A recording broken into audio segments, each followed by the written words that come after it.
Hi అండి, అందరికీ నమస్కారం. Welcome to my YouTube channel Jyothi kitchen. ఈరోజు మన రెసిపీ జొన్నలతో దోశలు ఏ విధంగా తయారు చేసుకోవాలో ఈ వీడియోలో చూద్దాము. ముందుగా ఒక గిన్నెలో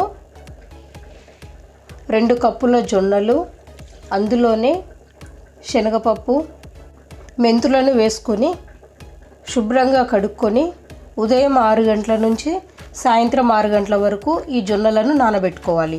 అలాగే 1 కప్పు మినప్పప్పు, ఇక్కడ నేను పొట్టుతో ఉన్న వాటిని తీసుకున్నానండి. పొట్టు మినప్పప్పుని తీసుకున్నానండి.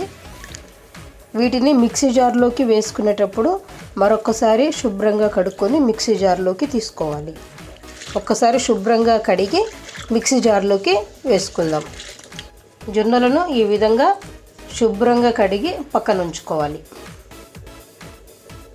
అదేవిధంగా ఈ పొట్టు మినపప్పుని కూడా ఒకసారి శుభ్రంగా మంచిగా కడిగి ఇప్పుడు జొన్నలని మినపప్పుని ఈ విధంగా శుభ్రంగా కడిగిన తర్వాత ఈ మినపప్పును వాటర్ లేకుండా జొన్నల్లో వేసుకుందాం.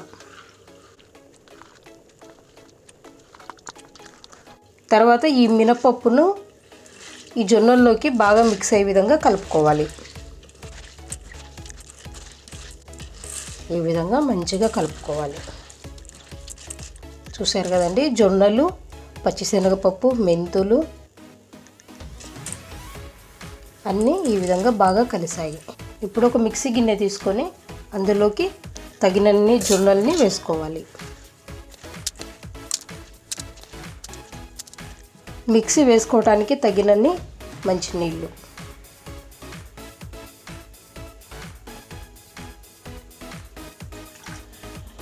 ఈ విధంగా వేసుకొని మూత పెట్టుకొని మెత్తటి పేస్ట్ లాగా తయారు చేసుకుందాం. జొన్నలని మిక్సీ పట్టుకున్న తర్వాత మనకి ఈ విధంగా స్మూత్ పేస్ట్ రెడీ అయింది. దీన్ని ఒక గిన్నెలోకి తీసుకుందాం. ఇదే విధంగా మిగిలిన జొన్నల్ని కూడా మిక్సీ పట్టుకోవాలి. మెత్తగా రుబ్బుకొని దీనిని రాత్రి మొత్తం పులియబెట్టుకోవాలి. మిక్సీ పట్టుకున్న జొన్న పిండిని రాత్రంతా పులిసిన తర్వాత ఉదయానికి ఏ విధంగా పిండి తయారయ్యిందో చూద్దాము. చూసారు కదండి ఏ విధంగా పొంగిందో. చూసారు కదా ఏ విధంగా మంచిగా పొంగిందో. మనం ఈ విధంగా కలుపుకోవాలి. బాగా కలుపుకున్న తర్వాత వేరొక గిన్నెలోకి కొంచెం తీసుకోవాలి. మనకు దోశలకి ఎంత పిండి అవసరమో అంత పిండిని ఒక గిన్నెలోకి తీసుకోవాలి. ఇందులోనే రుచికి సరిపడా ఉప్పు కలుపుకోవాలి.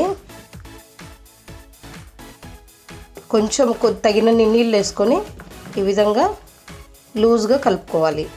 అంటే పెన్నం మీద ఈ పిండి వేసినప్పుడు అక్కడే ఉండకుండా మనము ఏ షేప్ కావాలంటే ఆ షేప్ వేసుకోవడానికి ఫ్రీగా మూవ్ అయ్యే విధంగా ఈ విధంగా కలుపుకోవాలి. ఉప్పు ఇందులో బాగా కలిసే విధంగా కలుపుకోవాలి.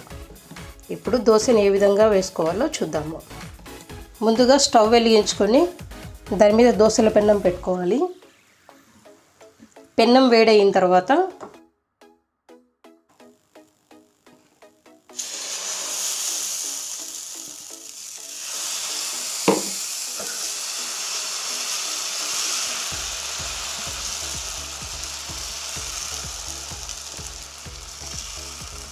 ఈ విధంగా దోశను వేసుకోవాలి. ఇప్పుడు మంటని కొంచెం మీడియం ఫ్లేమ్లో పెట్టుకొని సైడ్స్కి ఆయిల్ వేసుకోవాలి.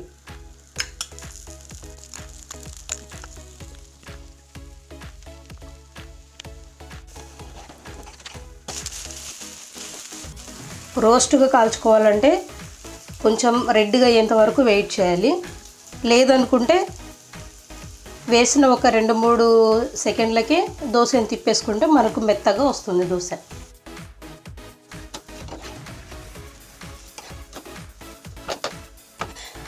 ఇప్పుడు ఒక ప్లేట్లోకి తీసుకుందాం. చట్నీ చూసారండి, దీంట్లో తయారు చేసినది. జ్వరం వచ్చినప్పుడు నోటికి పుల్లగా ఉండేటటువంటి ఉల్లిగడ్డ, చింతపండు, కారము దోశలోకి వేసుకుంటున్నాను.